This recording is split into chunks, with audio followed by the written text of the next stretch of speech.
pleasure now to welcome in longtime BYU sports play-by-play man and analyst Dave McCann here to break down. Glasses Dave's here today. Yeah, the smarter one. The BYU football regular one I schedule, left among home. other things. Hey, yeah. No. Welcome back, first of all. I know that you guys were in the Himalayas what's up?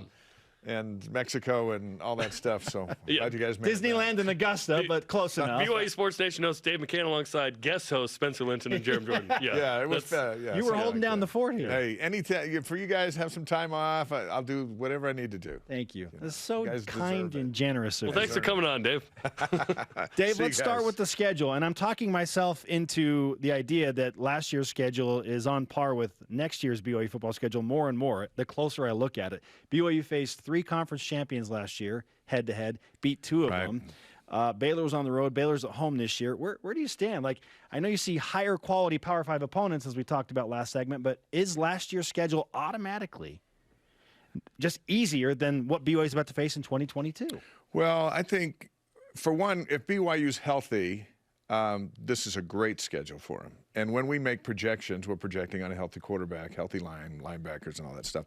And last year, BYU got beaten up through that tough schedule. So we're at the tail end. We weren't the same team that took the field against USC as Arizona, Arizona State, and Utah. Close, but especially in the bowl game. I mean, maybe that's a better example. We were a different team in the bowl game than the other games because we got banged up along the way. This year's schedule has the potential to bang us up again. I think we're deeper. I think that's been the battle cry coming out of spring is the team is more equipped to handle a schedule like that. But I look at the non-P5s, and you were hitting on that a minute ago. The non-P5s are so much better this year, in my opinion, that I think the schedule as a whole is could potentially be tougher. It's hard to say in April. I do love that we're talking about in April, and it feels like football season outside. Yeah. But I mean, you look at this group, and Wyoming is so much better than they used to be, and they're playing here in Provo, but you can't look past them anymore. Utah State, BYU ran all over them last year, and then they got good. They finished ranked. Yeah. So, and then they're another year for their new coach, and who knows if we'll play them again. So this is a big game for them coming down with the future uncertain. Liberty on the road. You know, Liberty's tough. That's going to be a tough game for BYU. And you got Boise State up there in November, and the same kind of thing. The end of a long line of games together. It means more to Boise State than BYU to be playing that game because BYU's moving on and up, and Boise State's got to find another decent P5 type team through 2037 to kind of fill those spots. So when you look at that group, I think the P5s speak for themselves.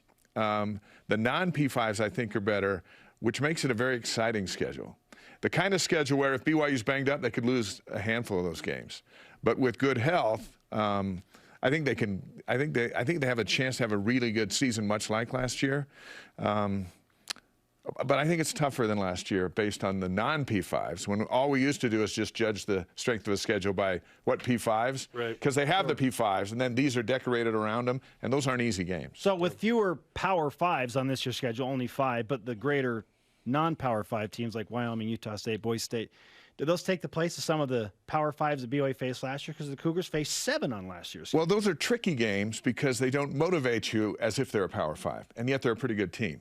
That makes them dangerous games. It's like, hey, it's Wyoming. Well, you know, come on. They're projected to go Wyoming. 9-3 and win their division. They were good last year, but they were Wyoming the whole time. And so for us, it's like, well, it's Wyoming. That's good. That's an easy win. But that's not an easy win.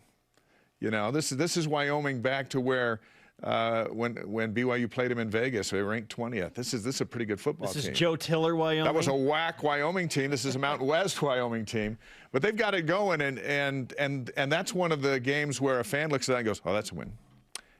Boise State, yeah, that's a win. Well, they outplayed BYU last year and forced a couple of turnovers and beat them in Provo. So how is that an easier game up on the blue turf?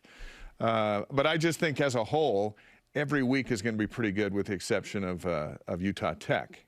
And that's live on BYU TV. That's live. That's the big one. That's the granddaddy of them all.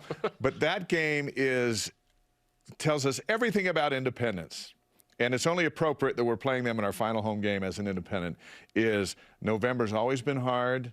We've always had to play games that are throwaway games. Sorry, folks in St. George, but you know what I'm talking about. Throwaway games, and it's the last one.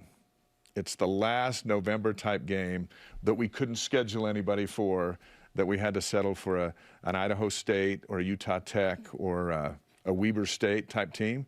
And so when I see it there, and I'm like, all right, we're going to turn that into a celebration of life, because that is the end of these kind of Novembers. And we might be glad that they're on the schedule, depending on how our health is coming out. Right, because the FCS game probably moves to September. Yeah. In the Big 12. And it should. Yeah. So what's interesting about what you brought up is, what's more motivating, playing Arizona or Utah State? You know what I mean? Playing Washington State or Utah or Boise State? Because the good news about some of those non-Power Fives is that they are rivalry games. Yeah. So I think BYU gets up for Utah State and Boise State. And they're home. And they're home. Wyoming and Utah State, both in Provo. And I was referring to Boise State and Utah State. But yeah. And I think they've been playing Wyoming since 1922. You know, they haven't played them since the Poinsettia Bowl, but it's like the 91st meeting between those two. Or something We like care that. about this, but the guys on the team, they don't care. College football 2006 from EA Sports says Wyoming's a rivalry game. 06 does? Nice. But I'll tell you this, if it was over in Laramie, it'd be a bloodbath from their perspective. Yes. And I think it's a home and home. We'll see if that even happens as we move forward with the scheduling. Hopefully not. Yeah, if there's ever a game to get out of, it is over there. But starting with South Florida, I just think, last year we went through the schedule and I picked 10. I picked us to go 10-2. What a crazy notion. And then I think you tried to put those blue goggles on me. But as we look at the schedule again, I know you had it up a minute ago. Let's put it up for just a sec if we can. As we project what's going to happen, you base it on health, and then you look at it, and I see these, and the way I did it last year was, show me games BYU will not win. Show me games they do not have a chance at winning. They're not going to win them all because no one does. But show me a game on there or two or three where they go, that's just an automatic loss. Is Notre Dame an automatic loss? Well, that's the only one we kind of pointed at is BYU will clearly not be a favorite. Is Oregon an automatic loss? That's a tough game, but does BYU have a chance going in there full health? Yes. Toss-up. Yeah. BYU has won 10-plus last 2 years. Right. We feel like BYU can play with anybody probably except Alabama and Ohio State maybe. So I think you look at that thing and you can go, okay, find me 2 games that BYU's going to lose where you just go, okay, that's a loss. And the common thread is Notre Dame because they'll be overranked and in the top 15. Yes. And Baylor maybe, although I like what you guys said a moment ago. I think BYU has a legitimate shot to beat Baylor. Sure, different team, not as good as last year, coming to Provo. Arkansas is intriguing. Arkansas is intriguing, especially after Notre Dame. Yep. And it depends on how interested Arkansas is coming here in the middle of an SEC schedule. Yep. But you know that's big boy football and back-to-back weeks. What's BYU's health coming out of Notre Dame? Is Jaron Hall still the quarterback? If he is, I like BYU's chances. And then you go through there, and there are some difficult games, but you could say there's 10 wins there based on, well, who's going to beat them if BYU's healthy? And that's kind of what we got to last year. Maybe there's more than 10, or maybe there's less. But a healthy Jaron Hall with that offensive line and a healthy Chris Brooks and those wide receivers, and you look at the defenses they're going to face, and, yeah, they're not going to win them all. But who just jumps off the page as, oh, they're better than them? And Notre Dame, and that's it. And maybe Notre Dame based on history, because I thought they were overrated last year, and it showed toward the end. But playing them neutral in a somewhat BYU home field in Vegas is a game changer for, I don't know what the point spread's going to be, but if it was in South Bend, it would be completely different, I believe, than what we'll see in Vegas. Yeah. And Vegas is a home field for BYU. It is a home environment outside of the Strip. We saw it with Arizona. We've seen it every time they've gone down there. There's a feel of this is the home away from home, and they take pride in that. And I think that changes that a little bit. Does it make Notre Dame a 3-point favorite instead of a 7-point favorite? Probably. But in a game where you're a 3-point underdog, you can win that game without it being a shock to the world. Now, if you're a 31-point underdog and you win, that's different. That's different. Yeah. And I don't see any of those on there.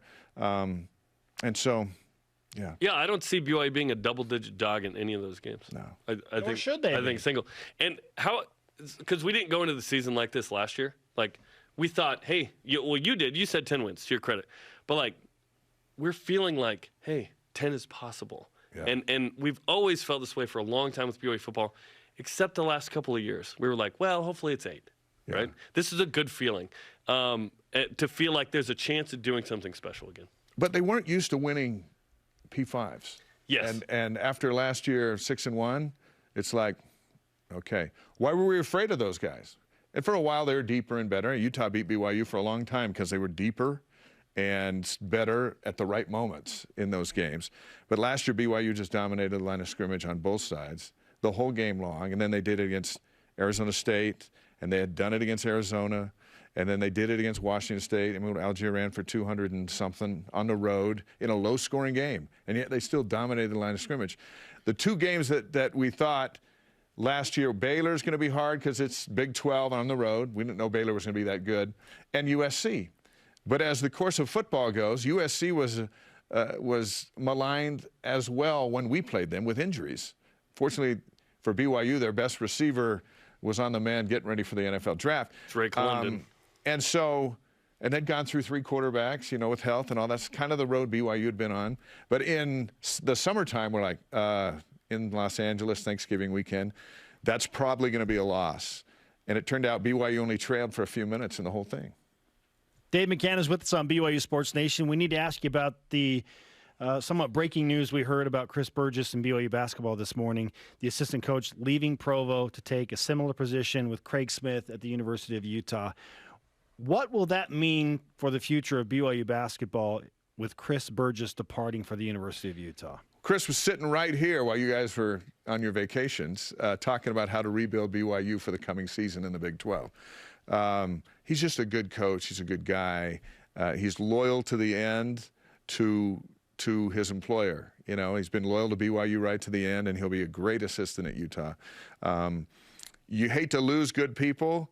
The blow is softened if you replace them with good people, and so Mark Pope has an opportunity to do that. We joked that he was the tallest assistant in America, and he agreed. I said, at the Final Four, did you look around and go, I'm the tallest assistant here? And he goes, actually, I did, and I was. But to Mark Pope's credit, he's still 6'11" as the head coach. So in years past, if BYU, I mean, we'll go back to Charles Bradley when he left Roger Reed's staff. It was devastating for BYU. Sean Bradley went from his mission to the NBA. Charles Bradley was 6'10", big star at Wyoming, big man, a guy who could teach big men how to be big men. He left, and for the longest time, it took BYU to, how are you going to convince a big man to come here when you got short guys teaching him how to be a big man? And we saw with Mark Pope and his staff, they started to get some size. And we'll see what happens in the portal and beyond on getting some size for this next season. But it's easier, I think, and I'm not a player and I'm not a coach, but it seems like if I want to be a big man in the NBA, a big man who's been in the NBA can help me get there. Mark Few might be an exception, but he's got some taller assistants that do that kind of stuff. But BYU hasn't had that advantage of, hey, come to BYU as a big man and I'll make you a better big man. I think that's probably why Matt Harms came out. And so I think they'll be okay moving that way. They just lose a good guy and a good coach, and that's unfortunate, but good for him. I'm sure he didn't leave for lesser circumstances. And his daughter's on the volleyball team up there. As a dad, you want to be around your kids, and he wants to be a head coach. So 3 years as assistant there, after a few years of an assistant here, does that put him in a better position to be a head coach? Probably. Doesn't hurt. And so, I'd want to be around my kids if I could, and probably make a whole lot more money doing it. Dave McCann with us on BYU Sports Nation. Always enjoy the conversation, my friend. Thanks for coming in again.